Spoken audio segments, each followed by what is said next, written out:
Hello everyone, good evening. I'm really delighted today this evening to be amongst all of you. Basically, when Lex Discourse and all its active law students, I will say, that is Prasad, Neha, Vaibhav, Akshay, all of them, when they called me, requested me to have a lecture on this subject on law of bails, I was really delighted that I am being asked to deliver this lecture. Friends, I must tell you one thing very frankly, that this particular law of bails, it's one of the most fascinating subject as far as criminal procedure of code is concerned. And I must tell you that I'm really happy to share my views on this. You all know that every provision of law, means when we talk about code of criminal procedure and its different provisions, as far as bail is concerned, section 437, 438 and 439. But then the origin, it goes to Article 21 of the Constitution of India. And Article 21, as you all know, is the heart and soul of the Constitution.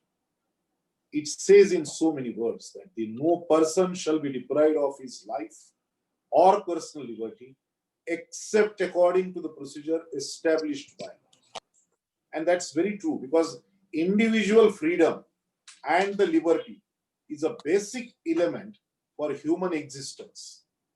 And hence, the jurisprudence of Article 21 has been continuously evolving. You all know, friends, that freedom and liberty of an individual has a direct relation with the concept of bail.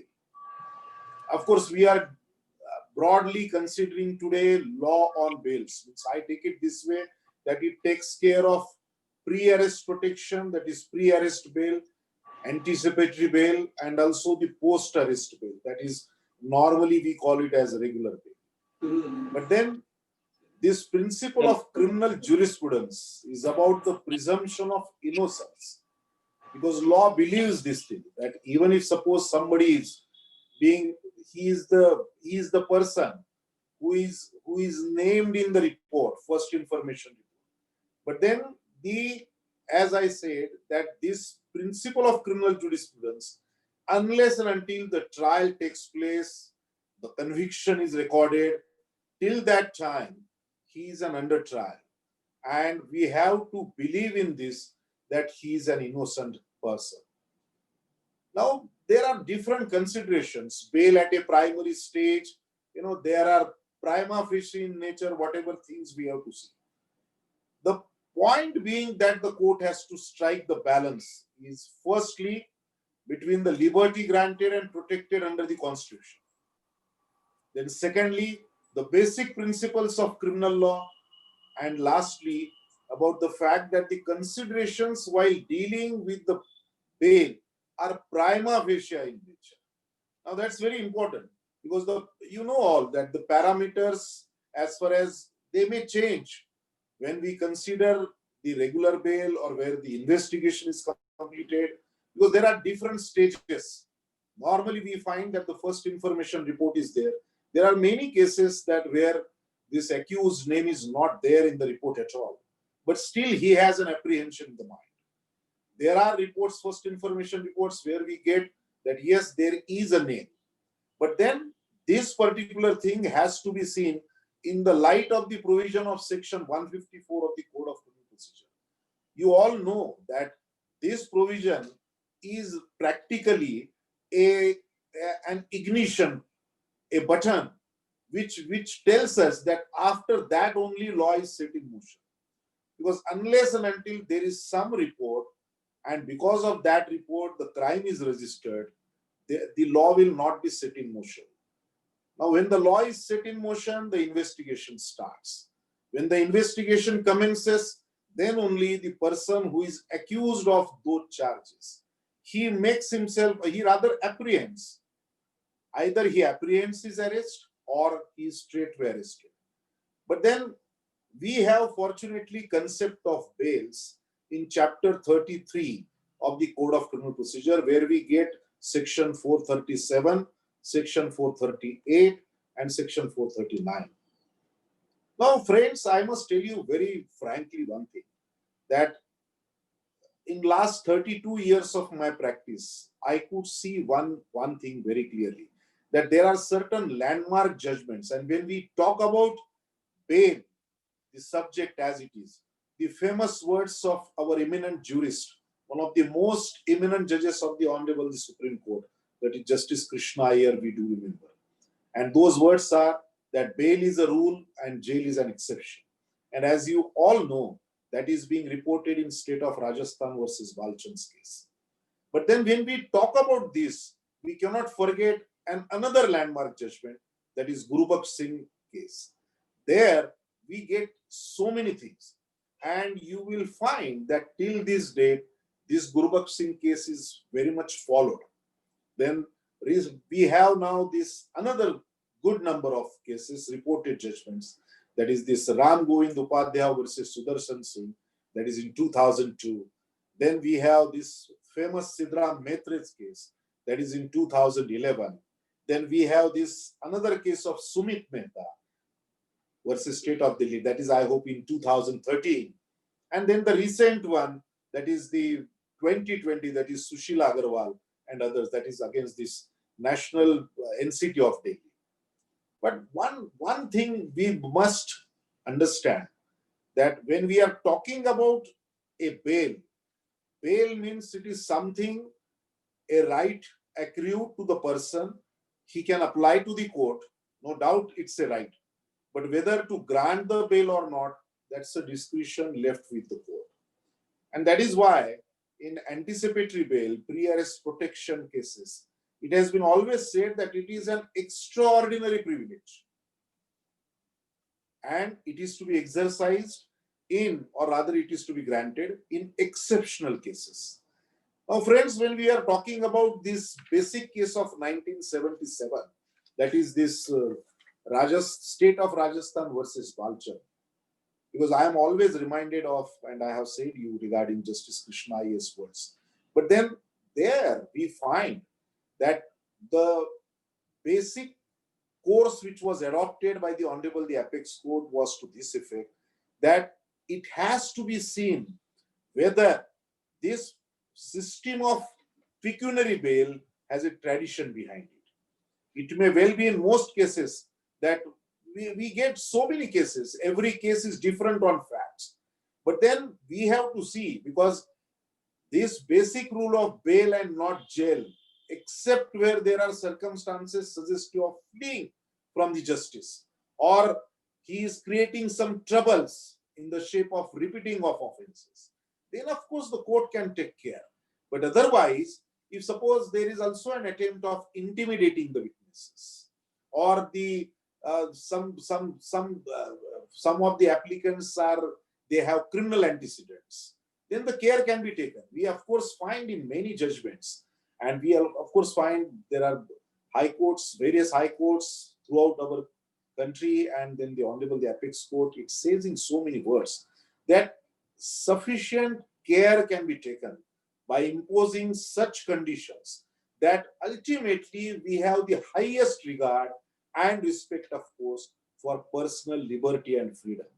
Because we know that we have a system where there are always attempts to get a person maybe falsely implicated, maybe because of some rivalry, because the informant is in a better position, is an influential person, he wants to achieve some other goal, or rather he wants to score the goals. He may use this particular first information report for his own evil purposes. So many things are there. But then we have to see that justice must weigh with the court. It has to be. And then in that case, we also see that there are circumstances, social circumstances. India is a vast country where we are following these particular traditions. When we talk about this state of Rajasthan versus Balchand, friends, I must tell you one thing, that it was a case where the circumstances and the social, all these peculiar things were considered.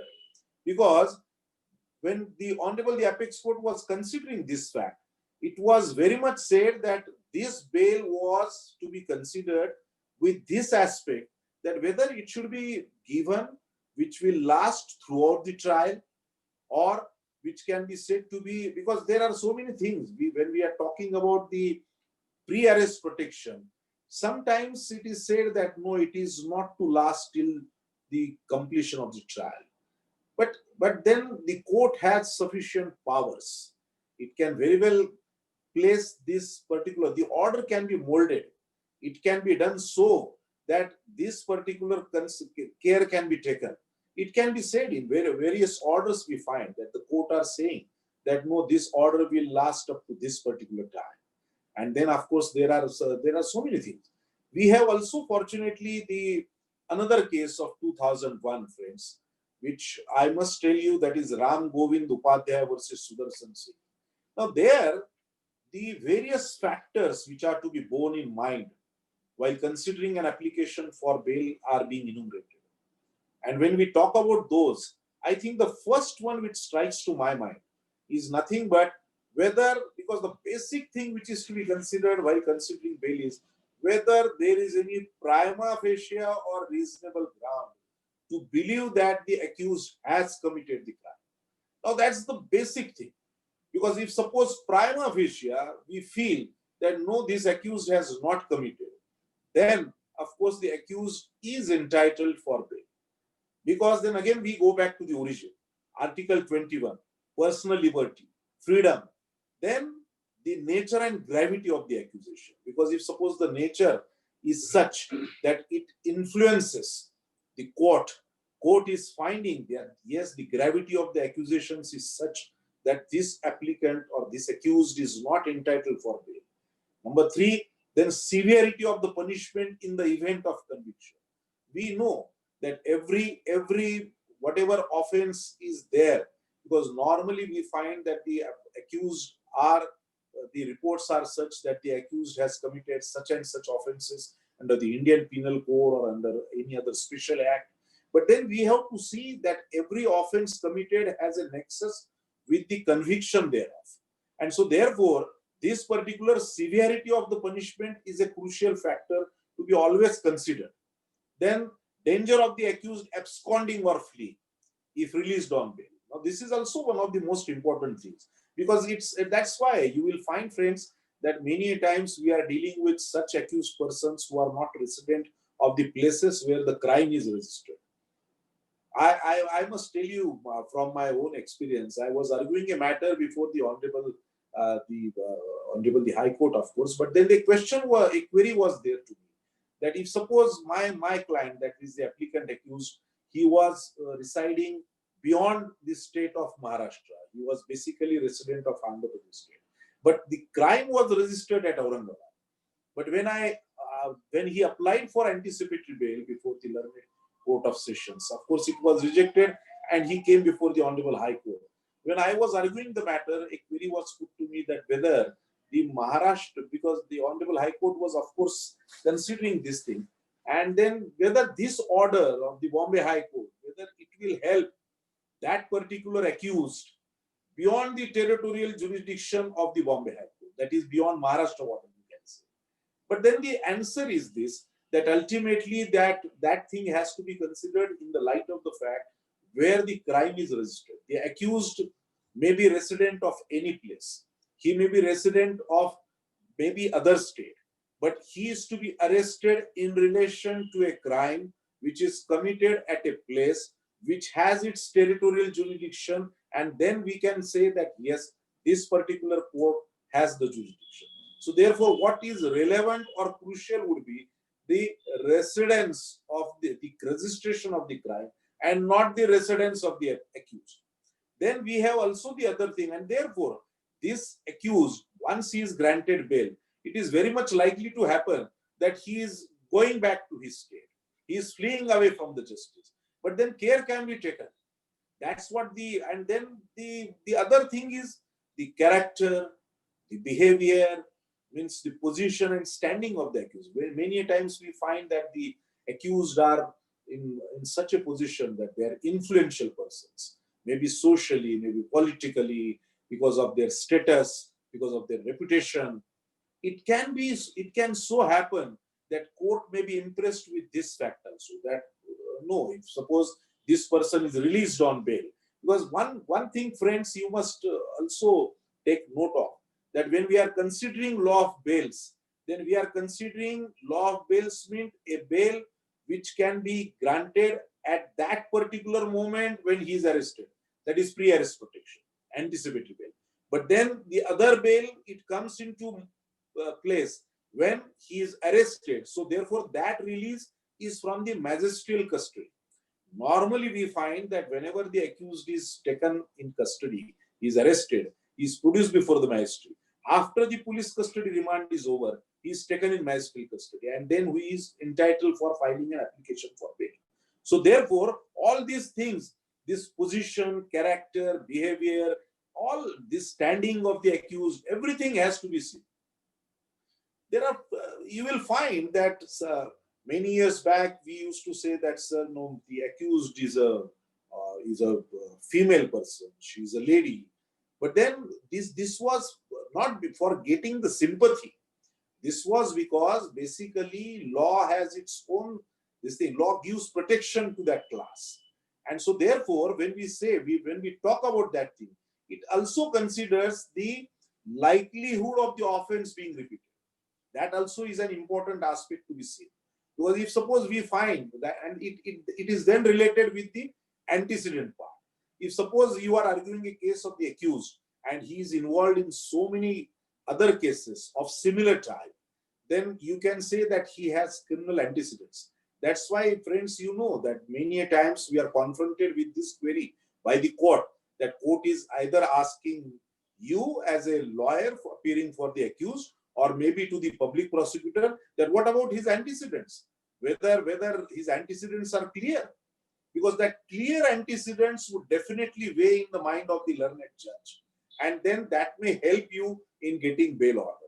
Then there is also this thing, that reasonable apprehension of the witnesses being influenced. Now this is also very important, because in so many cases we find that there are reasonable apprehensions. Now this reasonable apprehension is such a word that you get a feeling the prosecution witnesses, maybe victim, she has her own apprehensions. And therefore, if that apprehension has to be considered, then the court will definitely take a note of all these things. And then the last one, of course, according to me, would be the danger, of course, of justice being thwarted by grant of bail. The court, of course, takes into consideration that also, because it is not only all these factors, and when all these factors in totality, they are being considered in the light of the peculiar facts and circumstances of that case. The Honorable Court exercises its discretionary power. As I said, it's always to apply for bail may be a right, but to get a bail is not a right. To grant bail, of course, is a discretion of the court. So therefore, we have to see that the court is convinced with all these aspects. And these are covered sufficiently in this Ram Upadhyaya versus Sudarshan Singh case. Then the famous matter, where we refer this matter in n number of cases nowadays, because this Sidram Maitra's case, which is reported in 2011, it has widened the scope of personal liberty like anything. Means when we talk about the personal liberty in the matter of arrest by the police, and of also the denial of right of bail to the citizens, we definitely get, this particular case, Sidram Maitra's case, because you must be knowing that this was a case where this Mr. Applicant accused was not granted bail by the Sessions Court, he was not granted bail by the High Court, and he moved to the Honorable the Supreme Court, where with these observations, of course, the bail was granted. But then it's a very, very crucial case, landmark judgment, and it gives us so many things. It runs into maybe, I think, 100 and plus paragraphs. But then what paragraphs would be relevant for us would be paragraph 131 onwards. If you, friends, please go through that judgment, and there you will find that this particular para 131, basically in this judgment, it is being said, it is noticed that it is imperative for the High Courts through its judicial academy that periodically it should be organized, workshops, symposium. That's why we give importance. When I'm talking today, I'm practically participating in a web seminar. Now, why we are doing this? That we want to enlighten ourselves. We want to have discussion. We want to deliberate the things. We want to see that, yes, this is what is being today's situation. We are guided by these various judgments. And therefore, this particular aspect, because the Honorable Apex Court in Sidram's case, in so many words, it has said that this, what is being to be seen is that to maintain a line in between the personal liberty and the social interest. Now, this is very important. One has to strike a balance. Personal liberty, freedom, of course, you know, it's a fundamental right of a person, a citizen of India, Article 21. It gives him a right. But then you have to also strike a balance by considering this, that whether this particular person or accused, if he is released on bail, how it can affect the social interest. Now, social interest has to be seen from that point of view, because the Apex Court in this very Sidram's judgment, and particularly in para 132, friends, you will find that there has to be this, that's why I take it this way, that I being the lawyer, because basically, you know all, this is something, an administration of justice, this chariot, this for administration of justice, but basically it is for the litigants. And the litigant, that is the person who is at the receiving end. When we are considering this bail chapter, an accused, but then these two wheels, that is the bar and the bench, that is we lawyers and the honorable judges, they have to see that this particular corrective measures, whatever are required, they are required to be taken in particular situation. It has to be.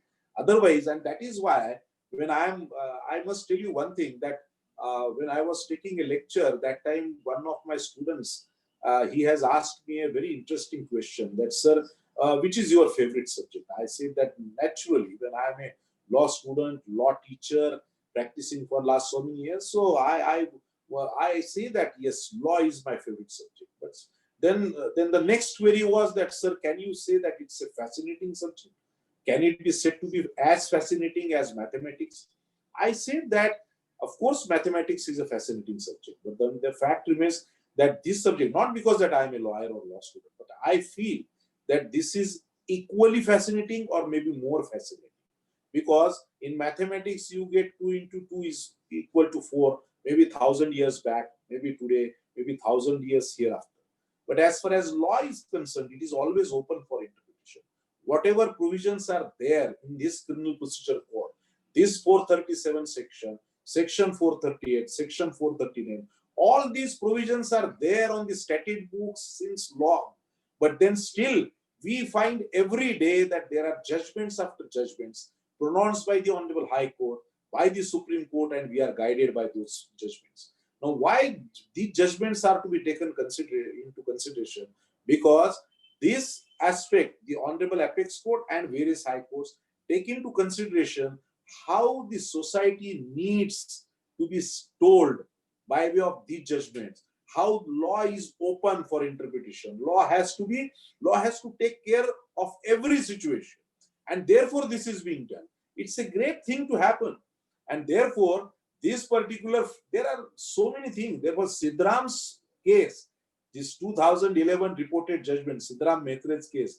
I must tell you, friends, that there are so many factors and parameters which are to be taken into consideration by the court while dealing with the basically anticipatory bail. And that we get in para 122. Now, what it says, because you can't claim that all what is stated can be said to be exhaustive. No, but then these are guidelines. These are to be taken into consideration. Now, what is then, as I said earlier also, the nature and gravity of the accusation and the exact role of the accused. Now, that is very important. If suppose you are roped in, the accused is roped in. See, he is there, but then the role attributed to him is such that it cannot be said by aim that he has committed this particular offense. Then in that case, this particular, that accused must be before arrest is made, whether he is entitled for this pre-arrest protection. Then number two, the antecedents, of course, including the fact as to whether the accused has previously undergone imprisonment. It's not only about the active involvement in so many cases, but it's something takes care of that he is already convicted. Means this is post-trial. The evidence has been laid before the court. It has been believed by the court that yes, this applicant accused in some other case, maybe for similar offences, has committed an offence. And therefore, that is also very relevant. And then in that case, if suppose there is a conviction for a cognizable offence, court definitely takes a serious note of it. Then it so happens that the possibility, as I said, possibility of the applicant fleeing from the justice, then the possibility of the accused likelihood to repeat the similar offence. Because this is also very important to consider. If you are releasing an accused of a charge which is serious, something is being reported that he has participated in a serious crime, and then of course there is every possibility that after release he may participate in the same offense, commission of similar type of offense, then the court is required to consider this factor, and court may decide either way. Then there is also this thing that whether the accusations have been made only with the object, that is, means this object. See, there are always attempts, as I said, that the object of injuring or humiliating this thing, and this applicant, see, because once a person is arrested, naturally the person, this person who has his roots in the society, who maybe, it's not that every person who is an influential, he only is reputed. It's a common man, even if suppose he is arrested, he has his own reputation. There is always a stigma carried to him once he is arrested. So therefore, if there is an attempt on the part of the informant to falsely implicate and to see that this particular should result into injuring or humiliating this particular accused, then that attempt should also be taken in consideration by the Honorable Court. Because once it is being noticed by the court that yes, this is being purposely done, the intentions are writ large, then the court will definitely exercise its discretionary power in favor of the accused person. Then there is one more thing, that is what can be said to be an impact of granting an order of pre-arrest protection. Now that is in whether it can be said to be such a order which can of course impact in cases of large magnitude affecting a very large number of people. That is also one of the considerations. Because it can't be said to be some, because we are now considering, we have fortunately, as I always tell while teaching this very subject in law college, that fortunately or unfortunately we are exposed to such a situation nowadays that you gave live illustrations, live examples of whatever we are studying. And therefore, if suppose something goes like this, and then a serious offense is being reported of, an accused is he is involved by way of that first information report, the court also has a duty to see that whether his release would affect the public at large. That also a care has to be taken. Then the courts must also evaluate the entire available material against the accused very carefully.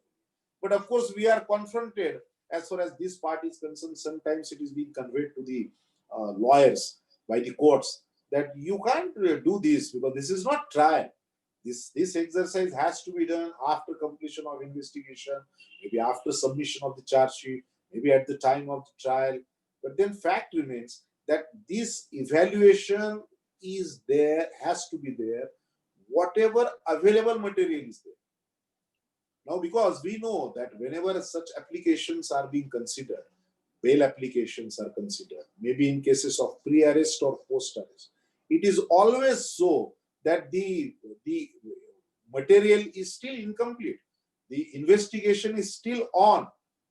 And you know, friends, that even if suppose the Code of Criminal Procedure section 173, we talk about the final report, that is that charge sheet, filing of charge sheet. But that still, there also you will find subsection 8 of section 173, which empowers that investigating officer that in spite of the fact that charge sheet is filed, he can still go and investigate. He can file a supplementary charge sheet if he gets something new material.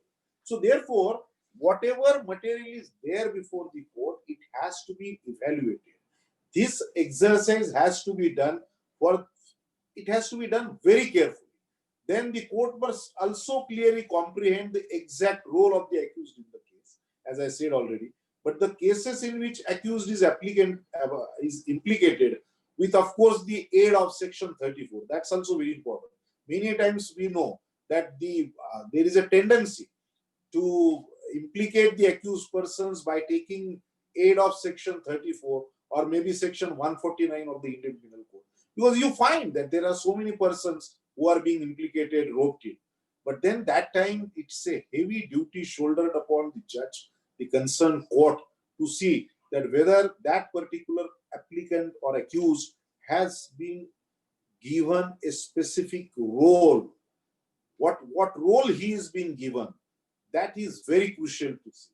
Then the court should also consider with even greater care and caution that, because we know that over implication of the cases is a matter of common knowledge and concern.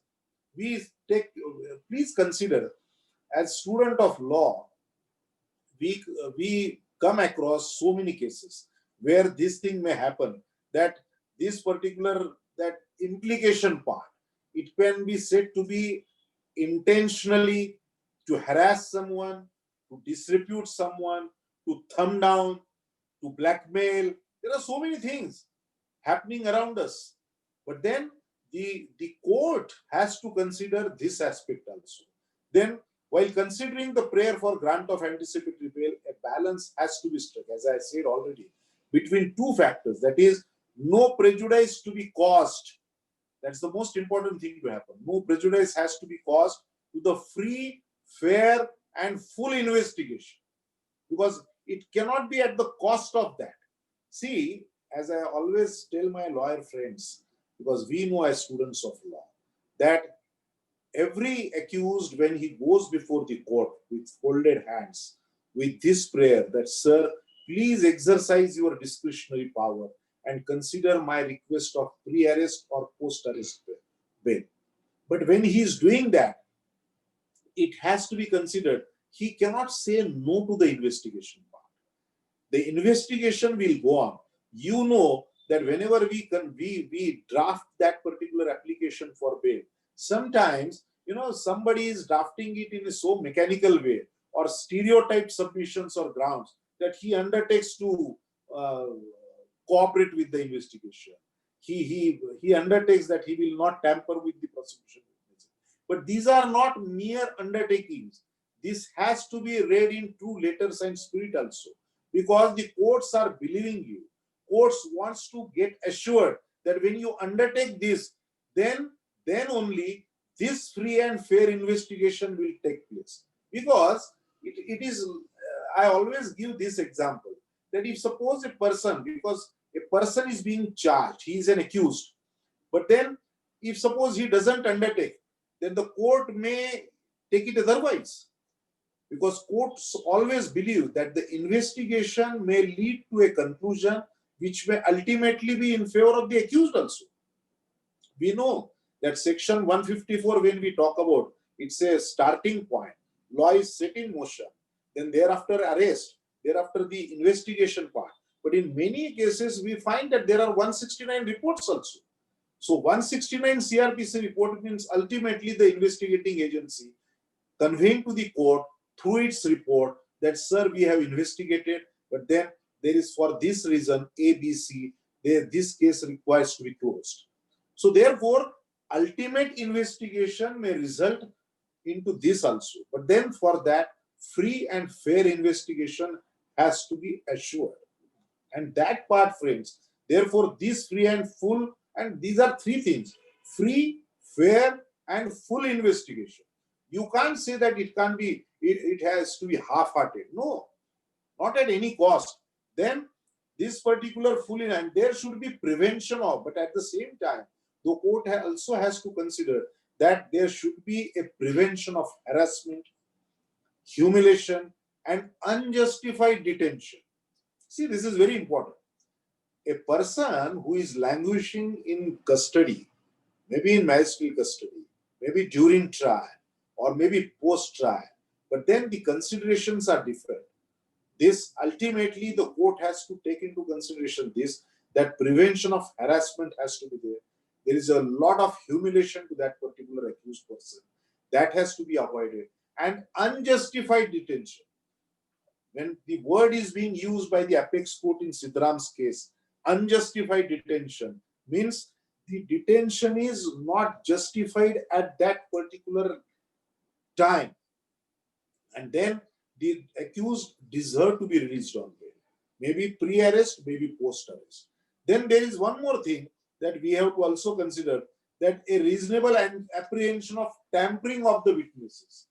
Because the threat, and there are always this thing, nowadays you know that gone are the, bygones are bygones of course, gone are the days when there were these bail applications were considered, there used to be only applicant accused and there used to be public prosecutor. But nowadays you will find that in practically every matter, you get somebody from other side who is claiming that, sir, he is for complainant or the informant and he wants to assist the prosecution. So therefore, now the case is practically, it is being argued before the court by three lawyers. One for the accused applicant, one is the public prosecutor for the state, because it's a state who has to take care of the law and order. It's a custodian of law. It's ultimately, it is being taken in this spirit that if you commit some offense, it's offense not only against that person or against that person's family, but it is against the society at large.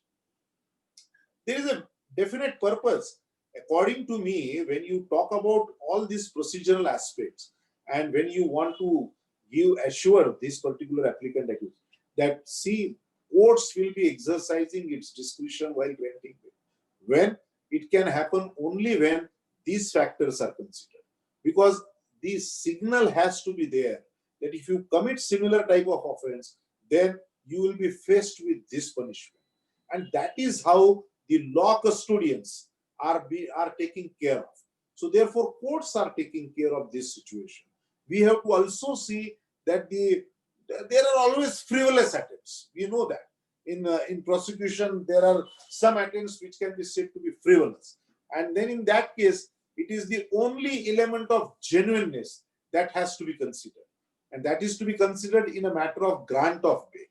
Because in so many things, we find that if there is a single doubt in the mind that whether this applicant accused has really participated in the commission of the offense or not, then we say that in normal course, the genuineness of this thing has to be tested by the court. The court must be guided by various other factors. That yes, this person has roots in the society. He is a reputed one. His antecedents are clear. But then there seems to be some frivolous attempt to implicate him. In that case, court definitely exercises the discretion. Court says that yes, this person needs to be protected.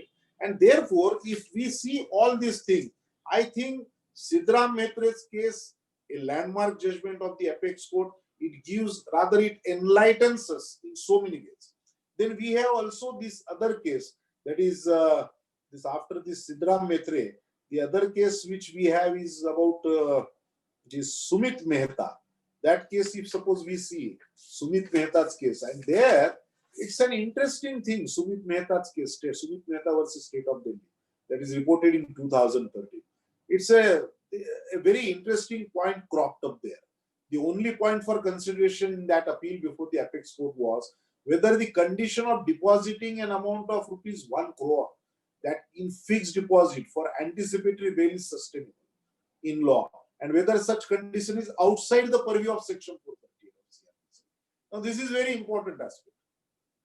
See, if suppose something is being done in this fashion, then every moneyed person will get bail, will get protection, because he is in a position to deposit them.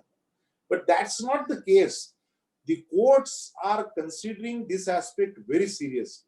Nowadays, we find that there is a great increase in offenses relating to finance. There are so many attempts, to see that the peoples are cheated. Frivolous attempts are made. So many companies are formed. There are great frauds, and people, common man is the victim of all these things. So therefore, a care is always taken that this particular, whether this accused who is coming before the court, is he a genuine person? Is he being victimized? Is he being, or has he any connection with the commission of the offense? All these things need to be considered by the court. Then, as far as these are the normal things which court considers. We have seen in Sidram Mehta's case, State of Rajasthan versus Manikchand case. Now, this Sumit Mehta case, the nature and gravity, antecedents, possibility of the applicant from fleeing justice, etc., accusation made with the object injuring or humiliating. These are now these settled things. But then fact remains that in every case, whenever the court is granting an order of ad interim protection, then court has to also see that it issues notice. It issues notice to the other side, means who? To the public prosecutor, to the state, because the papers of investigation are to be made available. And then in that case, after hearing, of course, a reasonable opportunity has to be given. But then there is also a Maharashtra amendment which we get in section 438, that it may so happen that at the first hearing also, if suppose the court is not inclined even to grant you interim leave, court may refuse to entertain main application also. This also is happening. But then many times we feel that then there are other things which are there, that sometimes that when these applications are considered for hearing, suddenly the public prosecutor also filing an application that the applicant accused be directed to attend the proceedings. Now that has to be considered by the court. The situation thereof, the allegations thereof, the situation that is very relevant for this reason, that how the offense is being committed, whether the applicant, whether the accused who is not making himself available for the investigation, he is absconding and taking a shelter of this process. All these things are relevant factors, and therefore this a condition that a person should make himself available is always there. When you take any order of bail, it is always the courts are insisting that a person should make himself available for investigation. He should be interrogated by the concerned investigating agency. Then a condition that he shall not directly or indirectly make any inducement, threat or promise. That also we will find every time. And then these things, because a care has to be taken always that this particular person who is being released on bail, as I say, we are talking about both the things to happen. When I am dealing with a subject, this subject is a vast subject. Though the sections concerned are only section 437, 438, 439. But then the subject is vast. But then the courts are always armed with sufficient powers and discretion, of course.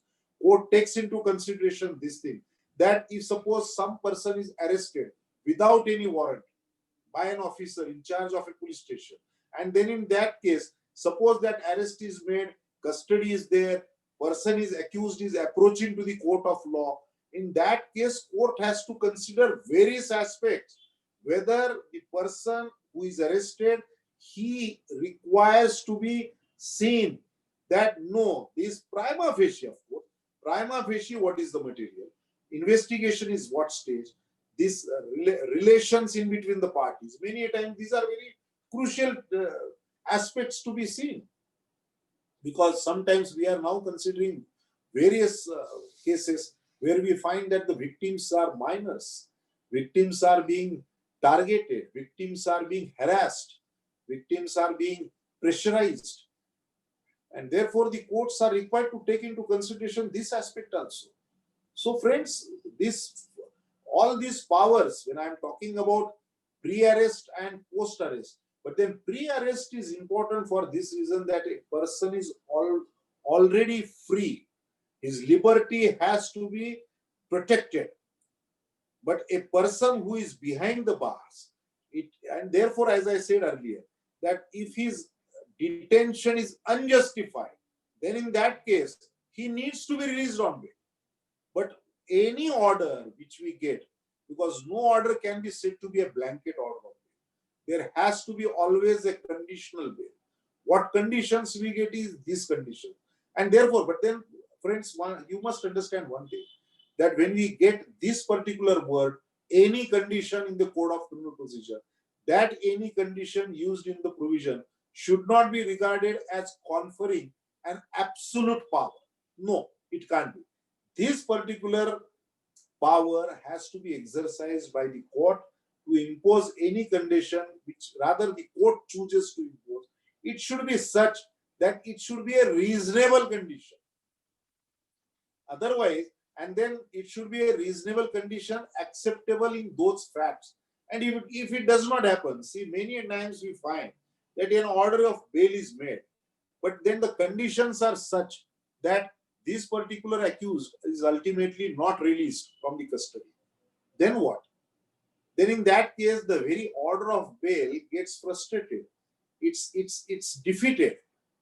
Then, so therefore, the courts are also required to consider this aspect also, that this reasonable condition accepted in the facts of the case, they are to be imposed. And then there are so many things which the court can do. Every care can be taken. And therefore, friends, I normally feel that there can't be any attempt to defeat the order of bail. Once an accused has established, or rather convinced through his lawyer to the court concerned that, sir, he is entitled for bail. In that case, we have to see that in no case the order of bail should get defeated. Because that's the thing. In one of the cases recently I was dealing with, where this accused were involved in a commission of offences of dacoity, road robberies. Now, of course, it was such a case that these persons, I think they were also had some antecedents also. But then courts, while releasing on bail, has put such a condition that you should deposit this much amount. No, it was practically impossible.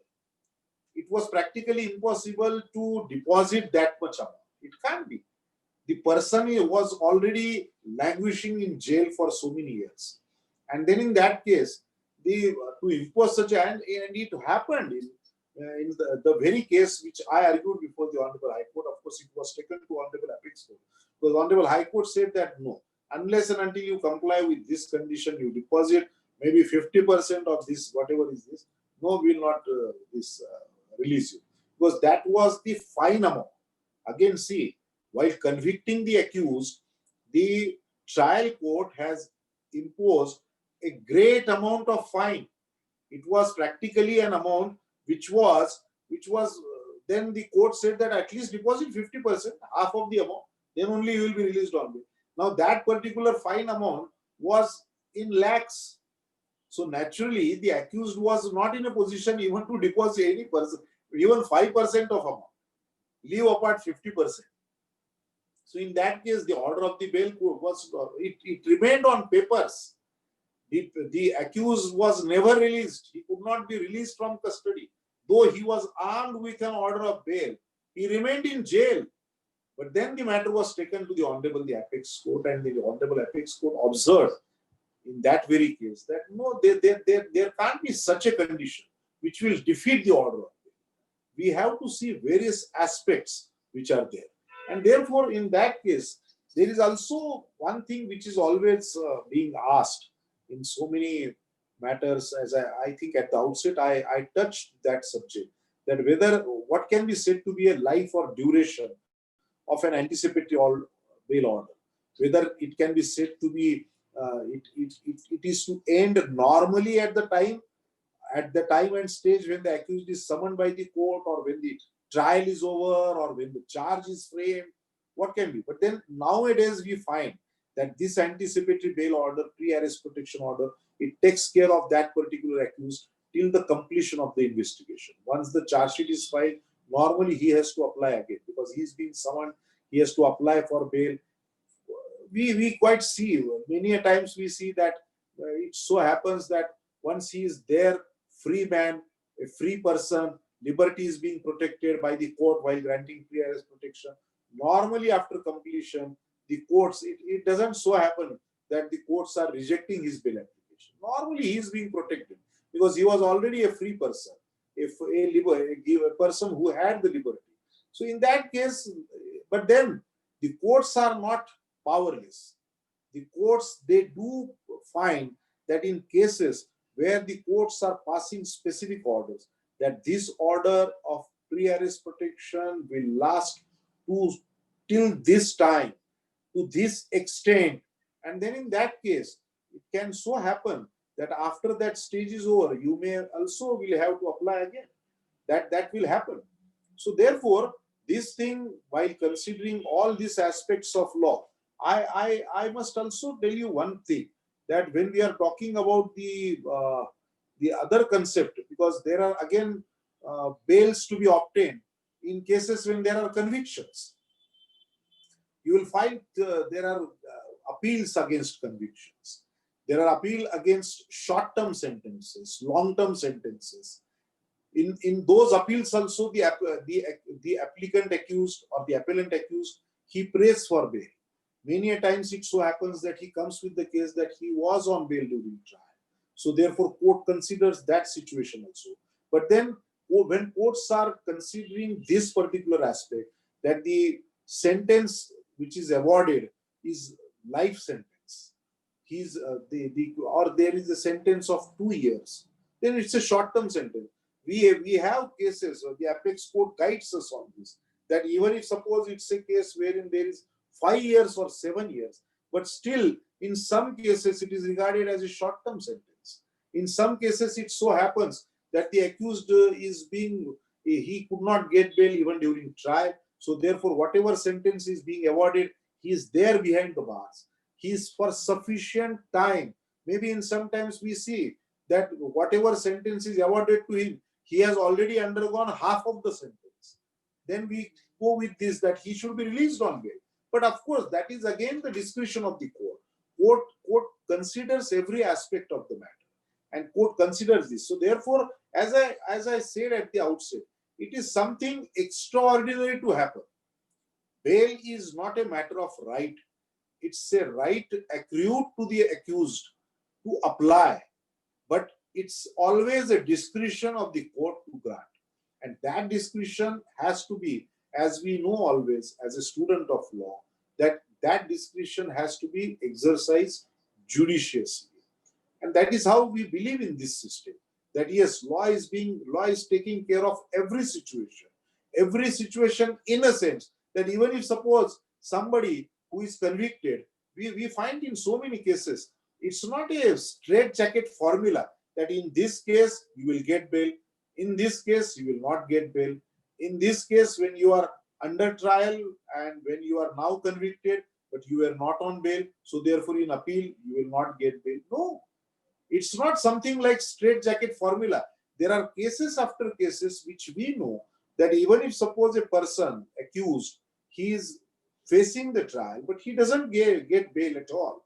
He applies to the trial court, that is maybe Sessions Court. He applies to the High Court, maybe to the Supreme Court, but he doesn't get, faces the trial, gets conviction. But then again, suppose he files an appeal, he is entitled to apply for bail. And there, of course, the distinction is that at that time, the appellate court has to see what evidence has been brought, how the learned trial court has dealt with the evidence part, whether that evidence leads to the only conclusion that yes, this person has committed the offense, and then there are no lacunas. The attempts are made to influence the honorable courts that, sir, it may be that whatever evidence is there are two views possible. Then at that time, always we know, as a student of law, we are always told, we are always conveyed that the view which is favorable to accused, that has to be considered first. So it is always said that you have to canvass, you have to argue in that fashion. Because therefore I say, it is not that if suppose you are on bail, so therefore you get bail at in your appeal. But if you are not on bail, you will never get bail. No, that cannot be. Many times you get in pre-arrest protection cases also, anticipatory bail matters. Many times we are confronted with the queries by the Honorable High Court or maybe Honorable the Supreme Court that have you anticipated, when you have filed an application for anticipatory bail, have you this ad interim order of protection in your favor? Then only this, but then the situation is otherwise. Many times it so happens that even if you don't have an ad interim order protecting you during the pendency of your application, still the Honorable High Court or the Supreme Court exercises its discretion. Many times it happens that no, that order is not there, but still in the facts of the case, in the circumstances, the care is being taken to protect that particular individual or maybe set of persons. It so happens. So therefore, friends, this extraordinary privilege, extraordinary things are to be considered. And then what can be the points to be kept in mind? We quite see this, that we have to see that there are certain points to be kept in mind by the courts dealing with the application under section 438 specifically. Because when we are considering section 438, I take it for myself that section 438 has to be considered with a different mindset, because you are considering an application of a person who is enjoying personal liberty and freedom. He is not in custody. He is yet to be arrested. And in that case, there are different. Therefore, the considerations for pre-arrest bail and post-arrest bail, these are two distinct situations. Court has to consider in the light of those things. Therefore, a person who has no anticipatory bail but arrested may get bail immediately. It may so happen also. But then, if suppose you have an anticipatory bail, means you are protected. You cooperate with the investigating machinery. Still, there may be 169 report, there may be 173 final report. But then in that case, one has to see that when a person complains of apprehension, see, any person who is applying under section 438 anticipatory bail, he must have the registration of crime against him. There has to be a formal registration of crime. Of course, you will also find that there are some cases where there is no formal registration of crime. But then formal registration of crime gives a reasonable apprehension that in pursuant to the investigation to be carried out in regard with that crime, you may be arrested. And then he approaches to the concerned court. Concerned means competent court, having the territorial jurisdiction. There, of course, again you come the another fascinating aspect of transit bail. Many a times it so happens that a person is living in Maharashtra, but a crime is registered in the state of Tamil Nadu. And there he finds that yes, if he goes, when he wants to go there and apply for anticipatory bail, maybe in transit period, he may be arrested, and his right to apply for pre-arrest protection gets defeated. So therefore, in transit bail, you find that if suppose a person is from this particular station, take a case that I am from Aurangabad, I have a client comes to me and he says that, sir, a crime is registered against me in the state of Tamil Nadu. I want to go there, but then please see that I am being protected by being protected in the transit period. In that case, this particular person who is resident of this very place, I can file an application to the limited extent of transit bail in the Court of Sessions Court and request the court, praise to the court that, sir, please protect me. I am not a person who can be said to be a vagabond. I am not a person who can be said to have very bad antecedents or criminal antecedents. I am being faced with this situation. I am applying to the concerned court, competent court. But then please protect me in the meanwhile. That is his right. But many times you find that sessions court are exercising powers in granting transit bail. Many cases you find that sessions court refusing to grant transit bail. In that case, the person has to come to the High Court and again renew his prayer for transit bail. So this happens. But then transit bail is also a great thing to happen. But then transit bail means it is for a certain period, till you apply to the competent court, till you go there, till you make yourself available there.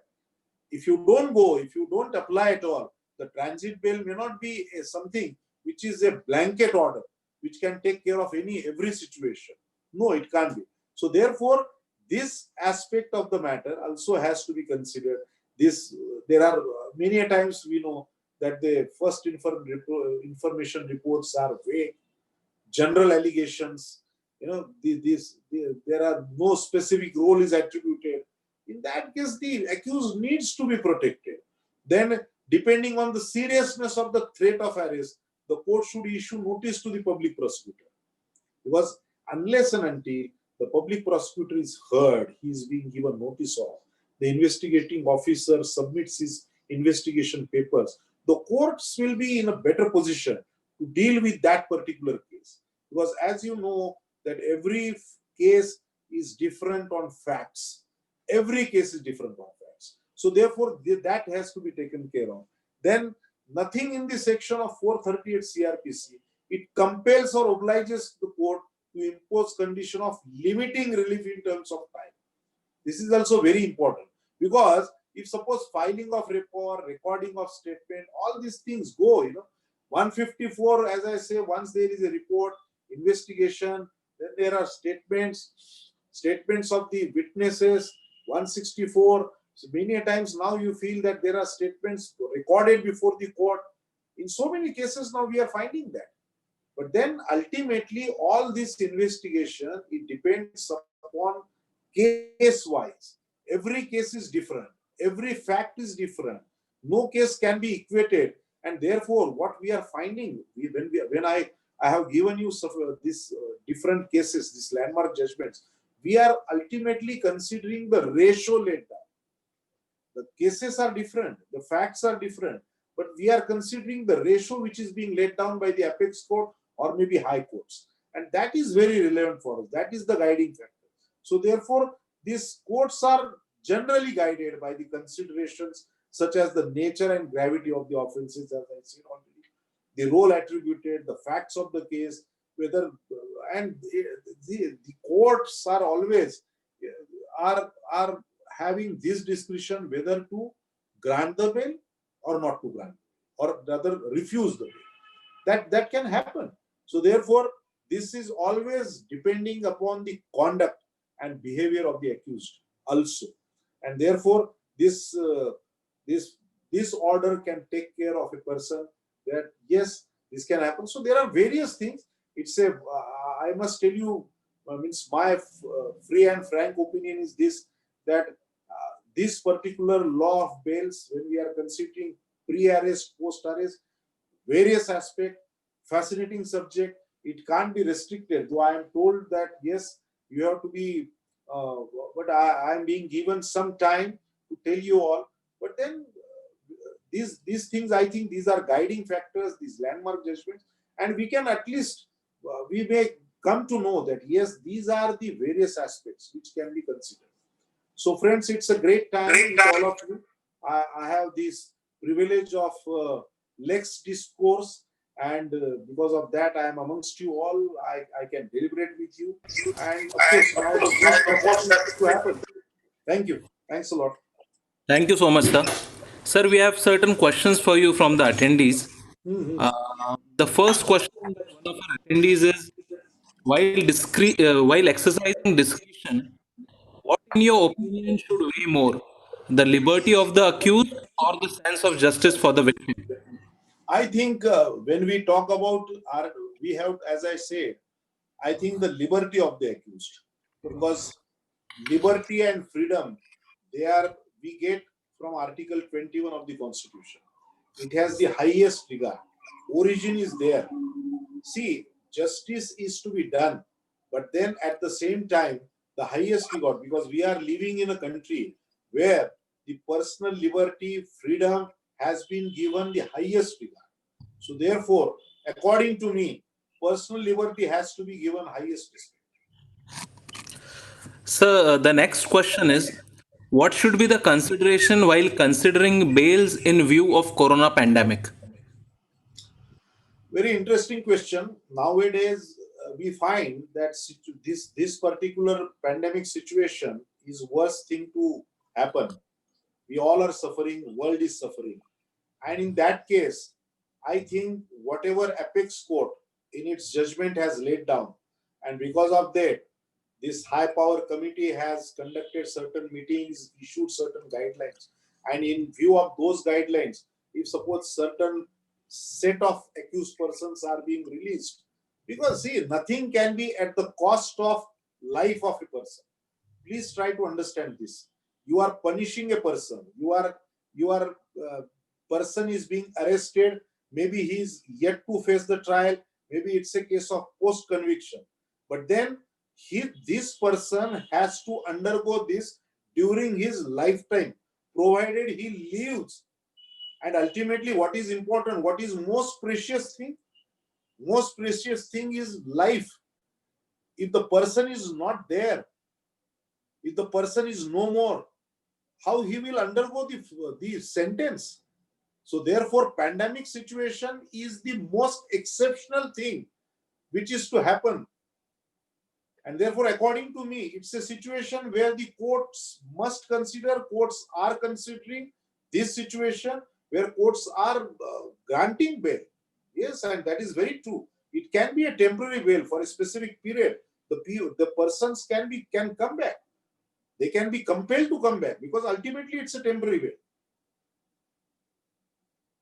So the next question is, in matters of hate speech, the accused holds a significant social presence and has a direct bearing on the fabric of the society. In such cases, whether liberty would weigh more or the right of accused to free until proven guilty, what should be the consideration in such sensational and heinous crimes? No, for me, I feel that whenever it's a case of hate speech, something very heinous offense has taken place. We are not bound by the only situation, or rather this golden rule, that this personal freedom and liberty. Of course, as I said in the while giving answer to your first query, but then as I say, every case differs. When we are considering with this particular hate speech or heinous offense, then in that case, the sense of that particular thing, courts are bound by this also. And that is why during the lecture, I have said that it has to be coupled with the society's interest. You can't just say that no, we will give paramount consideration is personal freedom and liberty.